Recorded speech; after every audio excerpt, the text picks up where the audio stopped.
Some of you may or may not know that I have been dealing with a bout of pneumonia that is just hanging on for dear life. And that's why this episode is a little slow coming. It should have been here last week, but it's here this week. And it's supposed to be episode number 12 of 15 as the season is quickly approaching its end. We will be taking a break for the summer and then coming back for a season 2 in the fall, and I'm very excited about that. But to dive into this week's episode, if you were listening last week or the week before and you remember, we talked about our identity and the things that can crush it, harm it, and change it. But today I want to talk about the life journey, the deep winding path of identity, purpose, and faith, and how we shape and find progress in our identity and navigating life's stages. So ask yourself, have you ever felt stuck, like you don't really know who you are or where you belong? Maybe you've wrestled with doubt or a sense of being lost, where you're trying to figure out what happens next. So we're going to look into what Erikson's psychosocial stages offer as a powerful map to understand these struggles, how we grow, falter, and become whole across the entire human lifespan, as well as how these fit into the biblical concepts of development. This isn't just theory. It's about you, your story, your faith, your growth.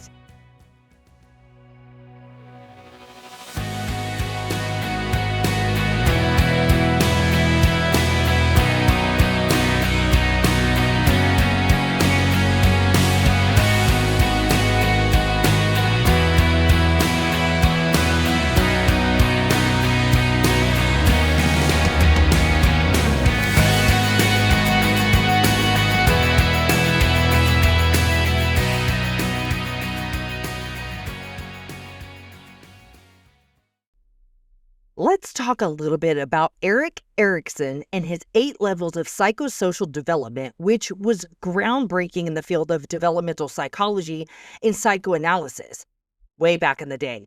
He was known for shaping how we understand human growth across the entire lifespan, not just childhood. So he was born in 1902, and his own life was a journey of identity exploration. Raised in Europe during turbulent times, he struggled with questions about identity and belonging, which fueled his interest in psychology and human development.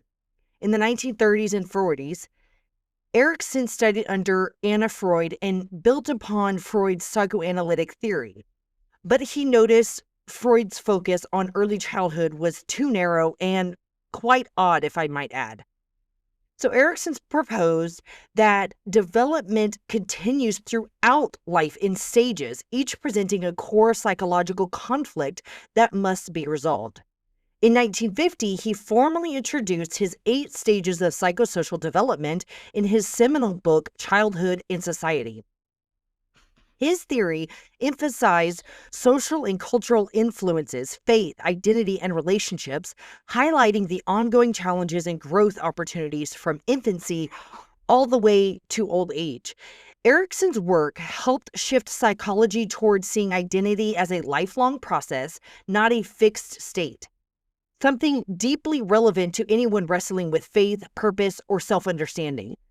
Something we still use today, while most psychologists have mostly strayed from the bizarre thinking of Freud. So let's walk through some of these stages. He proposed the first stage as trust versus mistrust, and it expanded or extended from birth to 1 year. And in this time, the individual would question, can I trust the world? And this echoes attachment theory.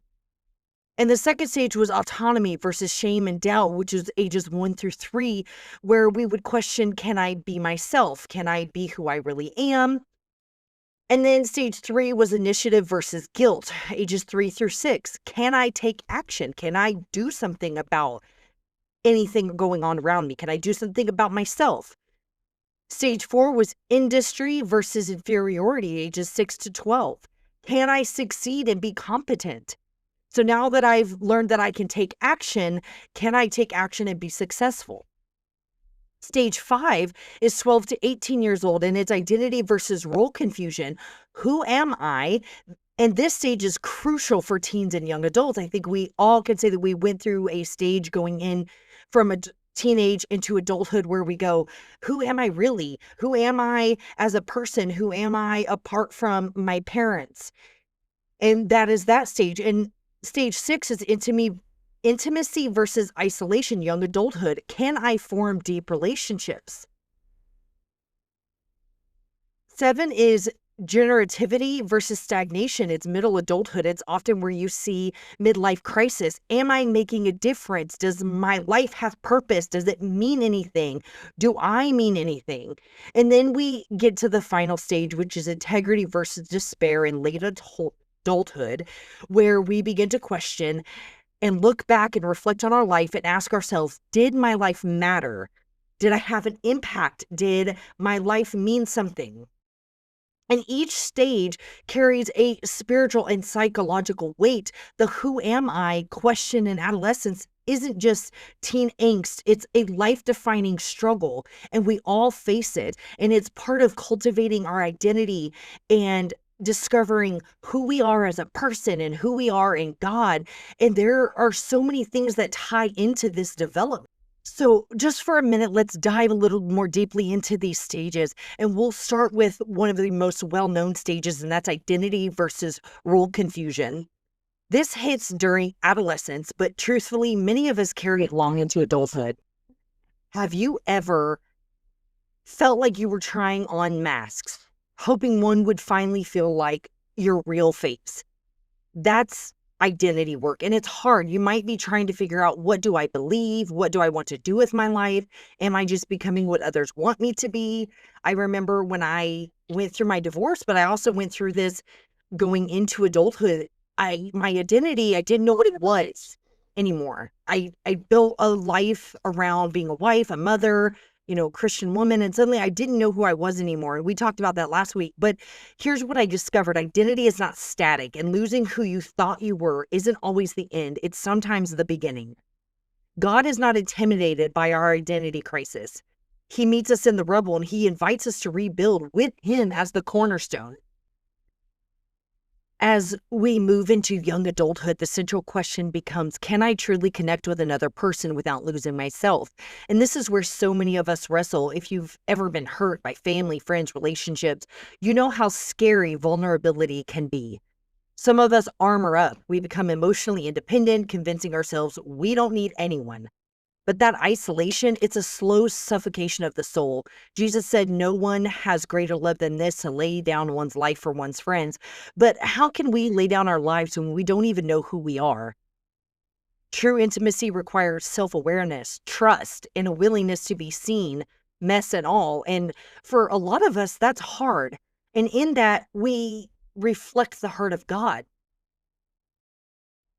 Moving on to middle adulthood and the ache for purpose, generativity versus stagnation. This one gets real. You hit your 30s, 40s, or 50s even, and suddenly the noise quiets and you're left wondering, what have I built?